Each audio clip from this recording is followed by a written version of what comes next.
자, 뉴욕 현지 상황을 생생하게 들어보겠습니다. 맨해튼 나우 시간이고요. 맨해튼 현지에 있는 이정우 국제금융 전문가 연결해 보겠습니다. 안녕하세요. 네, 안녕하세요. 자, 어제 의사록이 발표됐던 것에 대해서 사실 어떤 분들은 좀 실망했다는 평가를 좀 내리고 있더라고요. 월가에서 실제로 어떻게 보고 있을까요? 네, 사실 실망했다는 반응이 주로고요. 왜냐하면 어제 나왔던 것들의 주요 내용이 첫 번째는 일단 경제 불확실성이 더욱 심화되고 있다라는 점, 그 다음에 추가 재정 집행의 필요성을 강조했다는 점은 나올 수 있는 얘기인데, 제로금리를 언제까지 유지할 것인가에 대한 명확한 가이드라인이 사실 모호했습니다. at some point라고만 얘기했는데 언제까지 하겠다라는 얘기가 없어서 좀 실망을 했고, 또 수익률 곡선 통제의 필요성을 또 부인하면서 추가적인 unconventional한 팔러시는 사용하지 않겠다라는 점을 밝혔습니다.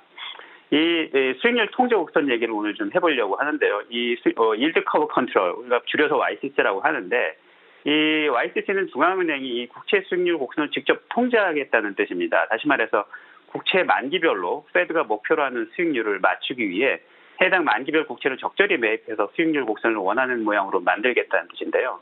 이제 F가 YCC를 추진한다면 목표는 주로 중단기 수익률 관리에 초점이 맞춰질 것으로 보입니다.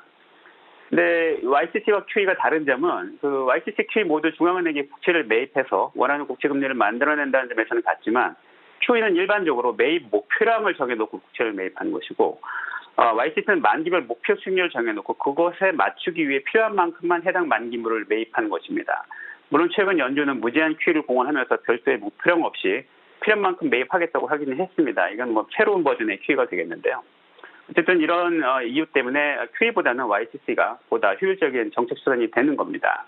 근데 YCC 문제는 시장의 예상 인플레이션을 상승시키는 점에 있습니다. 왜냐하면 현재 정책금리가 제로 수준이고 무제한 양적 완화가 실행되고 있는데, 여기에 대해서 YCC까지 실행이 되면 시장은 앞으로 통화가 더 풀리게 되고 그에 따라 향후 인플레이션이 증가하게 된다는 예상을 갖게 되기 때문이죠.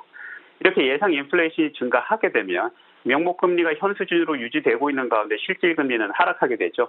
실질금리가 하락하게 되면 달러 약세는 더욱 심화되고 그에 따라 금가격은 계속 상승하게 됩니다.